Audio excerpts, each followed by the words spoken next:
A very good morning to the students of class 8. This is your It So Happened supplementary reader book. Dear students, in lesson number 6, The Fight, we had already read page number 45, 46 and half page number 47 in our class. Now we are going to read the rest of the chapter, The Fight. Dear students, इस chapter में हमने read किया था कि रंजी को घूमते घूमते राजपुर में एक फॉरेस्ट पूल दिखा। वह फॉरेस्ट पूल बहुत ही ब्यूटीफुल था। नेक्स्ट डे जब वह वहाँ स्विमिंग के लिए जाता है तो उसे वहाँ एक बॉय मिलता है जो उसे स्विमिंग करने से मना करता है और उसके साथ बहुत सारे आर्गुमेंट्स भी करता है। ये हमने रीड किया था। फिर दोनों में लड़ाई होती है और इसी पॉइंट को कंटिन्यू करते हुए now we are going to read from this paragraph of page number 47। Start करते हैं।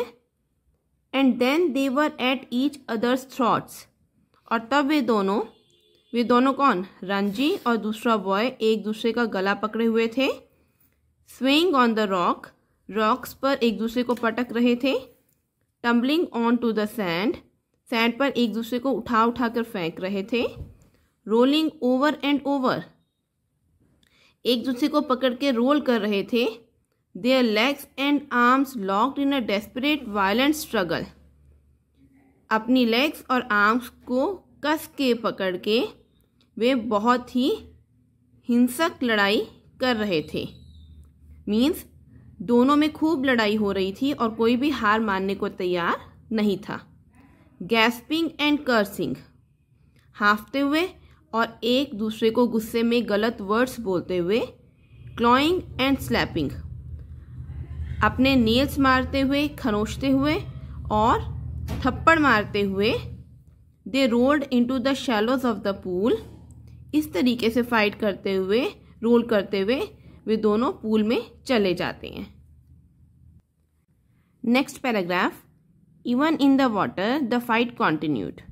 यहाँ तक कि वाटर में भी उनकी फाइट कंटिन्यू रहती है। As spluttering and covered with mud they groped for each other's head and throat.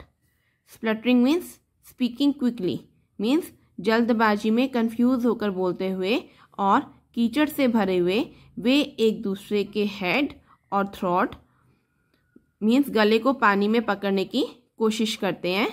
But after, next page, but after 5 minutes of frenzied unscientific struggle neither boy had emerged victorious. Means 5 minute की हिंसक लड़ाई और careless illogical वे से की गई लड़ाई के बाद कोई भी बॉय नहीं जीता। मीन्स कोई भी विनर नहीं रहा। Their bodies heaving with exhaustion, उनकी बॉडी थकावट के कारण उनकी बॉडी में भारी सा उन्हें फील हो रहा था। They stood back from each other, means वे एक दूसरे से दूर दूर खड़े थे।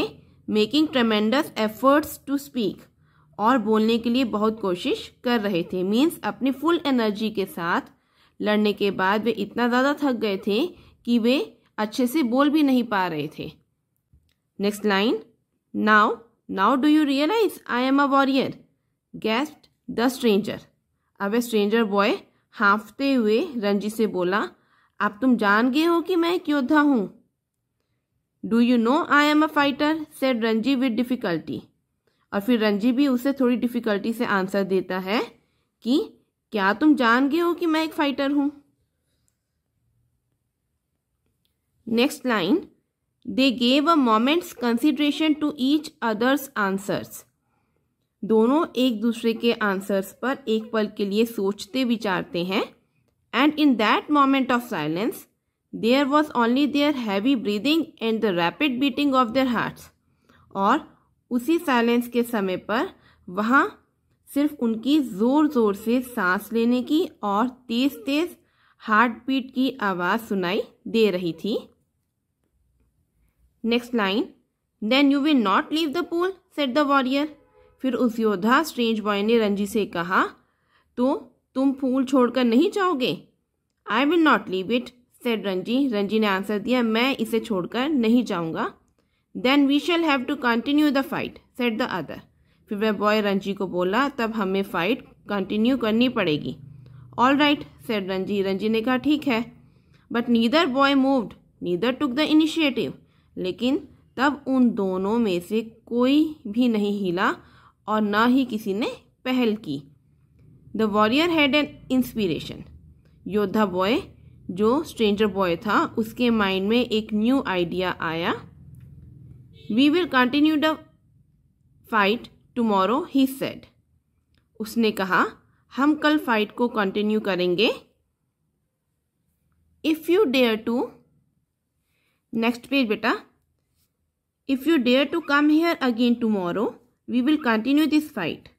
तब वह वॉरियर योद्धा रंजी से कहता है कि अगर तुम यहाँ कल दोबारा आने की हिम्मत रखोगे तो हम इस फाइट को कंटिन्यू करेंगे। And I will not show you mercy as I have done today.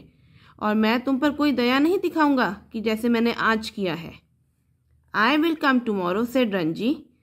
Ranji ने कहा मैं कल आऊँगा। I will be ready for you, मैं तुम्हारे लिए रेडी रहूँगा। ऐसा रंजी ने उस वॉरियर को कहा। They turn from each other, तब वे एक दूसरे से मुड़ गए, मीन्स अपोजिट डायरेक्शन की तरफ चल पड़े। Then and going to their respective rocks put on their clothes, और तब वो अपनी अपनी रॉक की तरफ चले गए। उन्होंने अपने क्लोथ्स पहने and left the forest by different routes, और दोनों अलग अलग रास्तों से फॉरेस्ट से चले गए। Yes dear students, the first round ended in a draw, means कोई भी नहीं हारा और ना ही जीता। Who will win the fight, fight कौन जीतेगा, we will come to know in our next video. So here we have completed part 1 of lesson number 6, the fight. Your homework is read part 1 and try comprehension check questions of this chapter. Okay, thanks and have a nice day.